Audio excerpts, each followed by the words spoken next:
Hi, welcome to Writing Tips with Talena. I'm Talena Winters, a multi-genre fiction writer and developmental editor.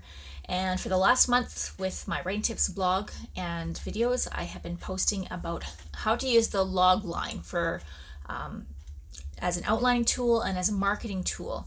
Well, today we're going to be talking about plotting again with the log line, and we're going to be talking about how to troubleshoot plot problems using a log line. And this can be whether you are just developing an idea, or whether you are partway through a novel or your story and you're stuck. You don't know where to go next. You're maybe losing interest, or maybe you've asked for feedback from a friend and they know something's wrong, but they don't know how to tell you. They don't know how to fix it. They don't know what to suggest to help you fix it. So this is a very simple tool you can use to figure out where is my story falling flat. So let's go.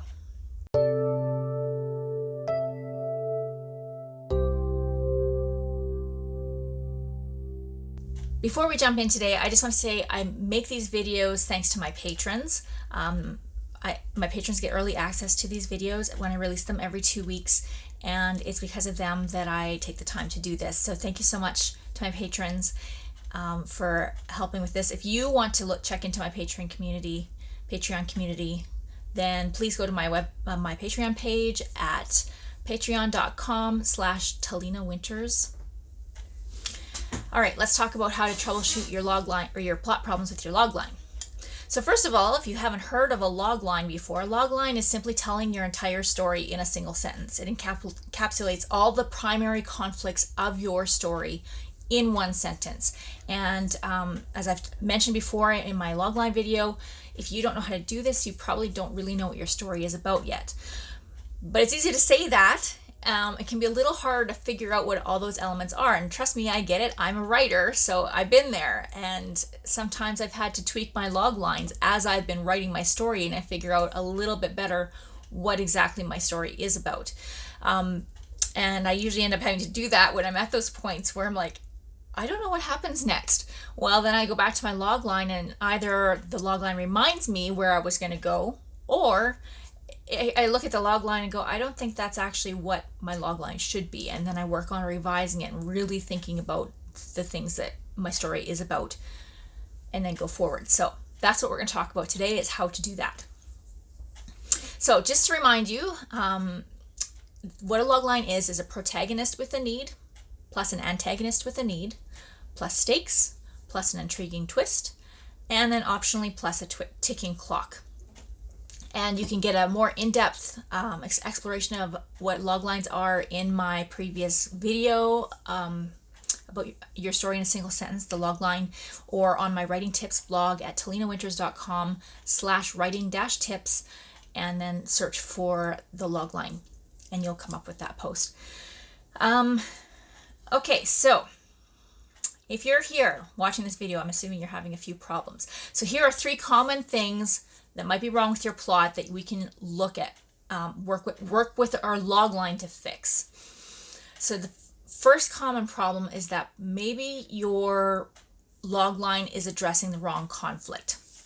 So here's a sample log line for the movie Moana. Now, if you've never seen this movie, that's fine, except for that I'm going to be giving you a few little spoilers here. Not a ton. If you haven't seen it, please go see it. It's amazing. Okay, so here's the sample log line that I made for Moana. A girl wants to prove herself ready to be chief to her traditional father, so she runs away with a selfish demigod to fight the lava monster that threatens to kill the entire ocean before her people starve to death. Now, this is a pretty good log line. It's got conflict, it's got intrigue, it's got needs, it's got antagonists. It's actually got 3 antagonists in it. And we also have the stakes, which is her people's impending doom, and the ticking clock, which is also her people's impending doom. That's got a time limit on it. So as a log line goes, it's actually a very good log line. But the problem is, if you have seen the movie Moana, you know probably already what's wrong with this, is that it addresses the wrong conflict. So And we'll talk more about that in a second. So one reason your plot may be struggling is that you're not absolutely clear what your character's conflicts are. And I'm not talking about the external goal that they're reaching towards. So in Moana's case, what she was trying to do was to save her people. That's her external goal. That is the quest that is forcing her to change. But her conflict is produced by the lie she believes. And so when you are trying to figure out what it is your character actually needs, you need to figure out what is their lie. And actually, sometimes it's more helpful to start with what is the truth they will need to learn at the end in order to achieve their goal. Because once you figure out what that truth is that they need at the end, then all of a sudden what the lie they believed before becomes a lot more clear. Okay? So oftentimes when I'm plotting, and if you want, you can go to my website. I have a free plot structure class outline for a class I teach called 5-Point Plot Structure, and it's good for pantsers or plotters. And you just go to my website, www.talenawinters.com/editing, and you can scroll down and you can see easily where to click that and get that. So in 5-Point Plot Structure, I talk about how often when I'm plotting, I will start with the black moment, which is about 3/4 of the way through the story. It's the moment when your character actually recognizes the lie they believe and starts to learn the truth, starts to accept the truth. I will often start there when I'm plotting because until I know what that moment is, I don't really know where I'm going. And then I can go back to the beginning of the story, knowing what their lie is, and plot the story out based on what the truth is that they need to learn. So in your log line, you also need to know what this lie and this truth is. So I have 3 questions to figure that out. What is the lie the character believes that is holding them back from achieving their goal? What happens in the story to make them confront this lie? And what truth do they need to learn to overcome the antagonist? And as I said, I often start with that 3rd question and then work backwards. Okay, so in Moana's case, here is the actual log line that I came up with. This is not something that Disney has put out, but this actually describes her conflicts. A Polynesian princess struggling with her calling must convince an imprisoned demigod trying to reclaim his former glory to help her save her people from starvation by restoring the heart of a goddess which he stole in the first place. And this actually addresses the true conflict in Moana, which is all about identity and purpose. And her lie that she believed was that she had these 2 different sides of her that were mutually exclusive. And she had to come to the point where she recognized that that she was both of those things, and that they weren't exclusive, they were actually complementary. So that's what the theme of Moana is about purpose and identity and what makes us who we are. And that's what all of the character arcs deal with as a theme. Okay, so the problem with having the wrong conflicts is that we get stuck trying to make our story fit into a shape that it isn't what we actually wanted to tell. And then that leads us to try to tell the wrong story, and that's why we get stuck.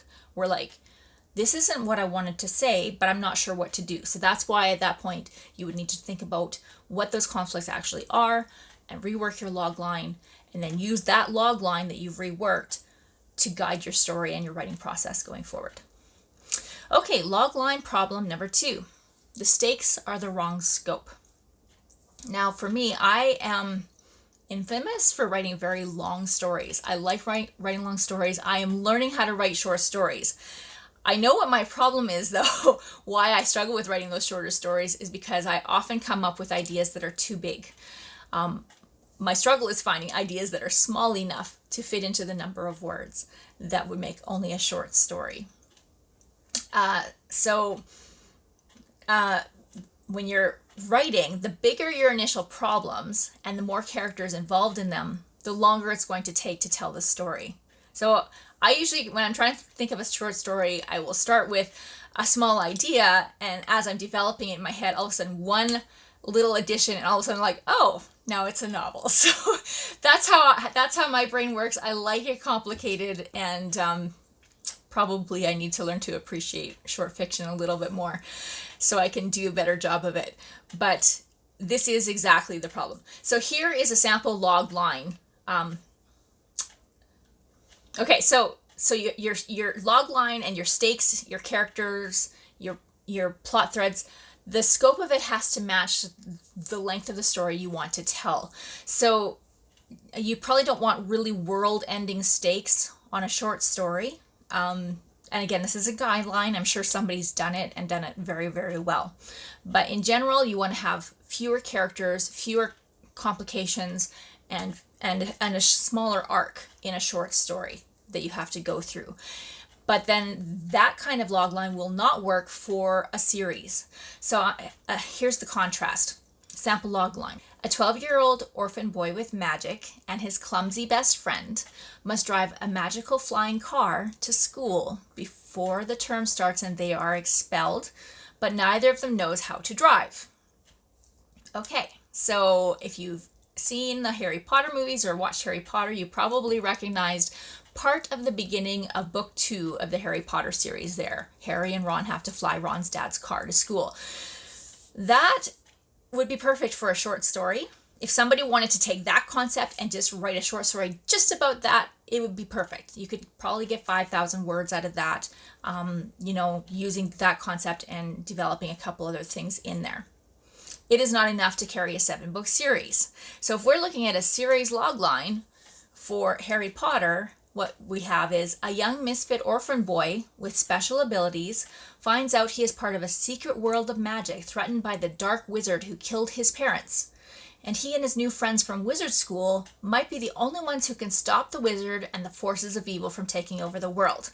Okay, now we've got world-ending stakes. As opposed to being expelled from school, the stakes are world-ending. We have, something big enough that will carry 7 books. And then some. When they made it into movies, they had to make 8 movies. So there you go. Okay, so if you are trying to write a short story, keep it simple. But if you're trying to write a novel and you're falling short, take a look at your stakes. Take a look at your characters, and see, is there something that you need to raise the bar a little bit. All right, logline problem number 3. It's boring, or it has no urgency. Okay, so I have talked several times about how parts of the logline do tend to be optional depending on what your genre is. Not every genre needs a ticking clock, for instance. Not every genre absolutely has to have an intriguing twist, although it's helpful if they all do. As an example, when my kids were little, I used to like to read them Goodnight Moon, which is a very lovely little poem, illustrated poem about a young rabbit who is saying goodnight to everything in his room before he goes to sleep. Well, there's no intriguing twist. There's no ticking clock.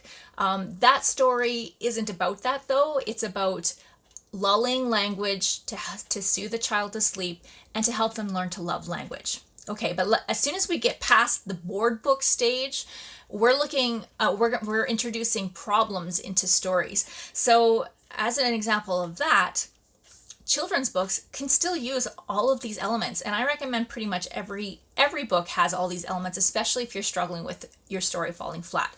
So I'm going to use The Paper Bag Princess by Robert Munsch as an example this time. A very basic logline for that could be: a princess must rescue her fiance who has been captured by a dragon. Now this already has a twist. It already has urgency because usually we have princes rescuing the damsel, but in this case the princess is the one doing the rescuing. And when you've been captured by a dragon, you don't really expect to live very long, so she has to hurry in her rescue, or she's going to probably not have a fiance to rescue. So those are already inherent in that logline. However, this book actually is more than that, even though it's just a short children's book, and it's only got 3 characters, in my memory anyway. It's been a while since I read it. So here's an actual logline for this, which is just amazing.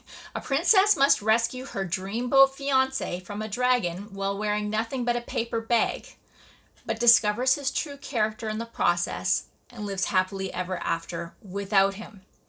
Okay, so we've got multiple twists in here. We've got the princess rescuing the prince, and we've turned around the happily ever after because of true love trope, because she realized that he was a jerk. or a toad or a bum, depending what version you read. And, and then she goes off and lives happily without him. She doesn't need him for her happily ever after. And so that's what makes this story so wonderfully intriguing, and why it stood the test of time, I think, is because it does have those surprises in there, and also pretty great message for little girls. Okay, so just remember, if your story is falling flat, check your stakes, check your twist, check your sense of urgency.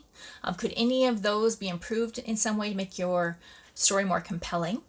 And remember that good storytelling is driven by conflict on every level. And I will probably be talking more about that in a future video. But for now, just remember that your log line, the purpose of it is to just define what those primary conflicts are and get really, really clear on them. So if one of them is missing in that log line or is pointing in the wrong direction, you're going to be telling the wrong story, or you're going to be frustrated with what you're trying to do.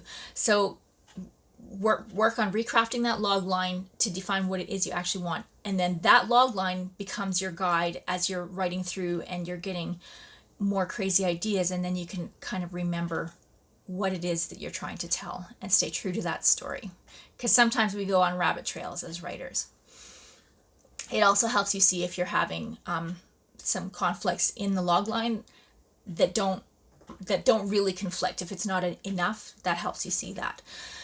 So now you have a few more tools in your toolkit. I hope that you have some ideas about how to fix your story that you're struggling with. If you have any questions, please leave a comment below or contact me through my website. I'd be happy to help you out.